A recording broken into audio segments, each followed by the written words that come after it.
మనుషులందరూ నువ్వు చచ్చిపోవాలని చూస్తారు.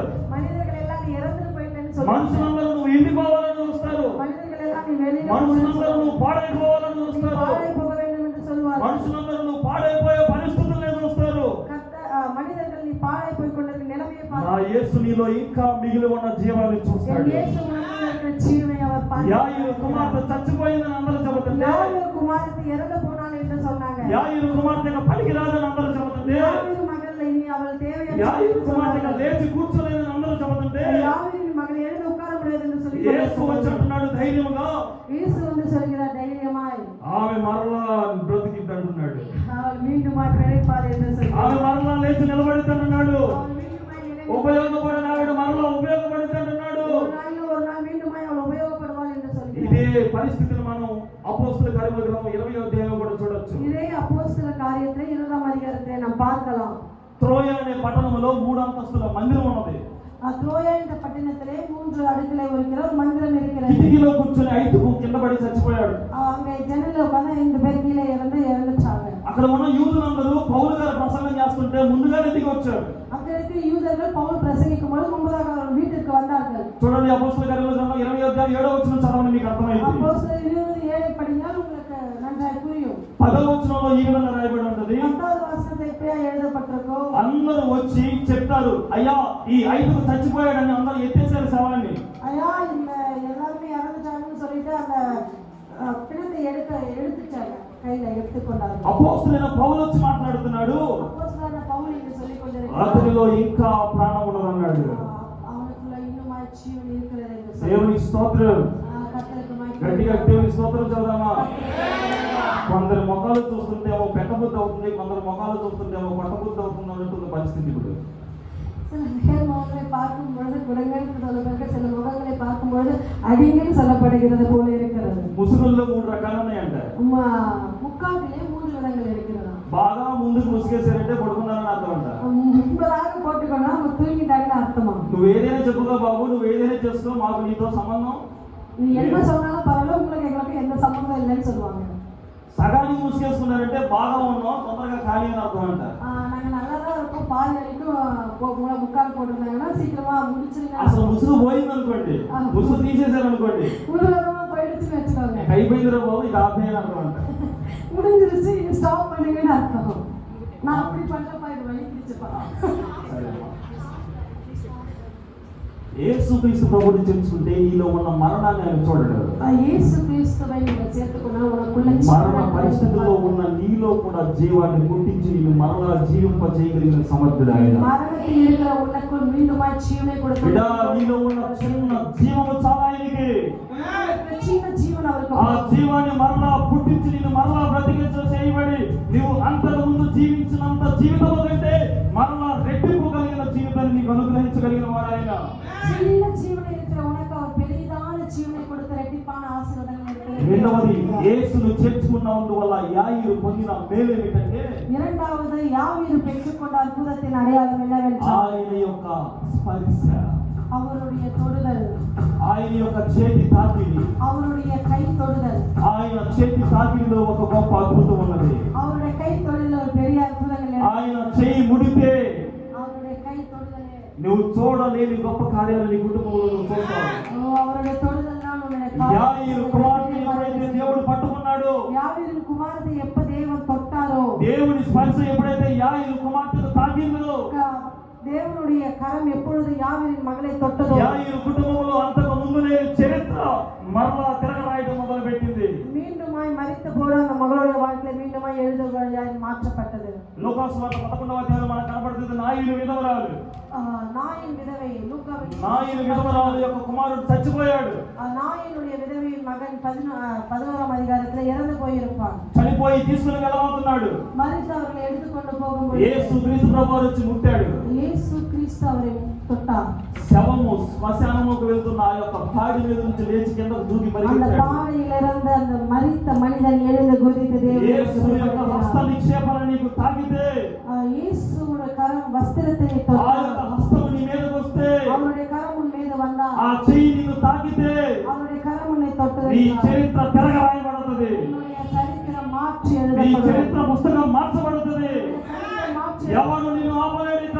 నిన్ను యారు మార్చలేరు. ఎవరు నీ చరిత్ర కట్టురాలేడు. నిన్ను యారు ఎంతమంది నీ దగ్గరకు వచ్చి నిన్ను అడ్డు పెట్టిన ఎవరైనా సరే, எத்தனை பேர் உனக்கு தடங்களாய் நிற்கிறவர்களாய் இருந்தாலும் சரி, నిన్ను చూసి నోటి మీద చేసుకునే రోజులు వస్తాయి. உன்னை பார்த்து வாய் மேல கை வைக்கிற நாட்கள் வரும். మూడవది, மூன்றாவது, ముందు యేసు ప్రభు ఆ ఇంటిలోకి వచ్చినప్పుడు అందరూ అపహసించారు. அந்த வீட்டுக்கு வரும்போது இயேசுவை பார்த்து எல்லாரும் நகைத்தார்கள். ఎప్పుడైతే యాయిరు కుమార్తె లేచిందో, எப்பொழுது யாவீரின் மகள் எழுந்தாலோ, అందరూ ఆశ్చర్యపడి దేవుని మహిమపరిచారు. எல்லாரும் ஆச்சரியப்பட்டு தேவனை மகிமைப்படுத்தினார்கள். యేసుని నీ కుటుంబంలో నువ్వు తీసుకొని వస్తే, இயேசுவை உன் குடும்பத்திற்குள்ளே அழைத்து கொண்டு ఏ வந்தார். స్థలంలో అవమానపరచబడ్డావో, எந்த இடத்துல நீ ఏ அவமானப்படுத்த, స్థలంలో నిందించబడ్డావో, எந்த இடத்துல நீ ఏ நிந்திக்கப்பட்ட, మనుషుల ద్వారా వదిలిపెట్టబడ్డావో, எந்த మనిషిలాగా நீ, ఏ స్థలంలో పేరు పోగొట్టుకున్నావో, எந்த இடத்துல உன் பேர் போனதோ, అదే స్థలంలో నిన్ను లేపుతాడు ఆయన. அதே இடத்துல தேவன் உன்னை అదే வைப்பார். స్థలంలో నీ పేరును తిరగరాస్తాడు ఆయన. అదే స్థలంలో నీ నిన్న అవమానాన్ని కొట్టిరాస్తాడు ఆయన. அதே இடத்துல உன் நிந்தையை அவமானத்தை தேவன் అదే அழிப்பார். ఇంటిలో గొప్ప కార్యాలు చేస్తాడు ఆయన. அதே வீட்டிலே பெரிய காரியங்களை செய்வார் அவர். యేసు ఉంటే చాలు, నీ పేరు இயேசு இருந்தால் మారిపోతుంది. போதும், உன் பேர் மாற்றி எழுதப்படும். నీ ఇల్లు మారాల్సిన అవసరం లేదు. உன் வீடு மாற வேண்டிய அவசியம் கிடையாது. నీ పరిస్థితులు మారాల్సిన అవసరం உன்னுடைய లేదు. நிலைமைகள் மாற வேண்டிய அவசியம் கிடையாது. యేసు నీ హృదయంలోకి వస్తే இயேசு చాలు, உனக்குள் வந்தா போதும். నీ పేరు, నీ అవమానము, నీ నింద మొత్తము உன் కొట్టివేయబడతాయి. பேரு, உன் அவமானம், நிந்தைகள் எல்லாம் மாற்றி అనుభవించిన జీవితంలో నేను చెబుతున్నాను, அனுபவித்து என் ஜீவியத்திலே நான் ఏ స్థలములైతే చెత్తకనవాడిని నేను పిలువబడ్డాను, எந்த இடத்திலே நீ வந்து உதவாத, ఏ స్థలమైతే కన్యలతో నేను నిలబెట్టబడ్డాను, எந்த இடத்திலே కన్నీరోடு நீ, ఏ స్థలములైతే దేనికి పనికిరాని వాడిని నేను వదిలిపెట్టబడ్డాను, எந்த இடத்திலே நீ உதவாதவன் என்று கைவிடப்பட்ட, యేసుని చేర్చుకున్న తర్వాత అదే స్థలములలో దేవుడు నన్ను గొప్పగా నడిపిస్తాడు. இயேசுவை சேர்த்துக்கொள்வது அதே இடத்திலே தேவன் உன்னை అదే స్థలములలో దేవుడు నన్ను గొప్పగా వాడుకోవడం அதே మొదలుపెట్టాడు. இடத்திலே தேவன் என்னை வேகமாய் ఎవరైతే వదిలివేశాడో, யாராவது உன்னை விட்டு போனாலும், ఎవరైతే నెట్టివేశాడో, யார் உன்னை விட்டு போனார்களோ, మరలా వారే నన్ను మరలా పిలుచుకునే రోజులు వచ్చాయి. அவர்களே என்னை சேர்த்துக் கொள்கிற நாட்கள் దేవునికి வரும். స్తోత్రం. హల్లెలూయా. యేసుని చేర్చుకుంటే మరలా నీకు దినములు వస్తాయి. இயேசுவை சேர்த்துக் கொண்டால் மீண்டுமாய் கனம் உங்களுக்கு நேரே கடந்து வரும். నాలుగవది, చిత్తచివరిది 2 నిమిషాలు అయిపోయాయి. நாலாவது காரியம் 2 நிமிஷத்துல நான் முடிக்கிறேன். 26వ వచనం, 26வது வசனத்தில், యేసుని చేర్చుకుంటే இயேசுவை சேர்த்துக் கொண்டால் నీ పేరు உங்கள் ఈ దేశములో కాక இந்த தேசத்தில் அல்ல, దేశములంతటా సంచారం చేయబడుతుంది. தேசங்களுடைய பெயர் பிரசித்தமாக்கப்படும். ఈ ప్రాంతంలో ఇక నీ పేరు ఉండదు. இந்த இடத்துல உன்னுடைய பேர் இருக்காது. దట్ మీన్స్ ఈ ప్రాంతంలో మాత్రమే ఉండదు. இந்த இடத்துல மாத்திரமே உன்னுடைய பேர் இருக்காது. నీ ఇంటిలో మాత్రమే ఇక నువ్వు తెలియవు. உன்னுடைய வீட்டில் மாத்திரமே உன்னுடைய பேர் నిన్ను இருக்காது. గురించి ప్రజలు సమాజాలు మాట్లాడుకునే రోజులు వస్తాయి. உன்னை பற்றி தேசங்களில் ఊరు నిన్ను గురించి, నీ పేరు గురించి ఎత్తి మాట్లాడే రోజులు వస్తాయి. ஊர் நாட்களிலே உன்னை குறித்து దేశాలు నీ పేరు గురించి మాట్లాడుకునే దినములు వస్తాయి. உன்னுடைய நாமம் பிரசித்தமாகும். రాష్ట్రాలు నీ పేరును మారుమోగించే దినములు వస్తాయి. ஒவ்வொரு ஸ்டேட்டும் உன்னுடைய பெயரை பிரஸ்தாபப்படுத்துகிற நாட்கள் வரும். డాక్టర్ పాల్ యాంగ్ చో అనే ఒక గొప్ప దైవజనుడు సౌత్ కొరియాలో, டாக்டர் பால் யங் சோ என்கிற சவுத் கொரியாவின் ஒரு ஊழியக்காரர் ఒక చిన్న బిడ్డ ద్వారా యేసుక్రీస్తు ప్రభు వారి వైపునకు మళ్ళించబడ్డాడు. ஒரு சின்ன பிள்ளை மூலமா இயேசு கிறிஸ்துவை ஏற்றுக்கொண்டார். యేసుక్రీస్తు ప్రభు వారికి స్థలం ఇచ్చిన తర్వాత இயேசு கிறிஸ்துவுக்கு அவர் இடம் கொடுத்ததற்கு பின்பதாக ఆయన హృదయాన్ని కడుక్కొని యేసుని ఆయన హృదయంలోకి చేర్చుకున్న அவர் తర్వాత இருதயத்தை கழுவிக்கொண்டு தன் இருதயத்துக்குள்ள இயேசுவை சேர்த்துக் கொண்ட பொழுது ఆయనలో ఉన్న మరణము జీవముగా మార్చబడింది. அவருக்குள்ள இருக்கிற மரணம் ஜீவனாய் ఆ மாற்றப்பட்டது. యేసుని యొక్క తాకిడి మరలా ఆయన బ్రతికించింది. அவருடைய தொடுதல் அவனை மீண்டுமாய் உயிர் பிழைக்க வைத்தது. ఆ యొక్క అవమానం రెట్టింపు గంటగా తీసుకుని రాబడింది. அந்த அவமானங்கள் ரெட்டிப்பு நன்மையாய் மாற்றப்பட்டது. దేశములు ఆయన పేరును ప్రచురణ చేస్తున్నారు. தேசங்களுக்கு ஜனங்கள் அவர்களுடைய நாமத்தை ఆనాడు பிரஸ்தாபித்துக் கொண்டனர். యాయిరు పొందిన ఘనత, அன்றைக்கு யாவீரு பெற்றுக்கொண்ட மகிமை, ఆనాడు పాల్ యాంగ్ చో ఒక గొప్ప దైవజనుడు పొందిన ఘనత, அன்றைக்கு பாலென்சோ பெற்றுக்கொண்ட தெய்வமணி, ఈ దినమున యేసునకు స్థానం ఇస్తే இன்றைக்கு இயேசுவினுக்கு இடம் கொடுத்தார். ఆ ఘనత నీదే, அப்படிப்பட்ட மகிமை, ఆ మహిమ నీదే, அந்த மகிமை, ఆ జీవము నీదే, ఆ ప్రాణము నీదే, ఆ గొప్ప పేరు నీదే, ఆ రెట్టింపు ఘనత నీదే. அந்த ரெட்டிப்பு நன்மையும் உங்களுக்கு. అటువంటి గొప్ప భాగ్యము కలిగిన పరిస్థితుల్లోనికి அப்படிப்பட்ட பெரிய காரியங்கள் செய்கிற நன்மைக்குள்ளாக దేవుడు మనలందరినీ నడిపించును గాక. தேவன் அப்படியே நம்மை வழி நடத்துவார். దేవుడి మాటలు దీవించును గాక.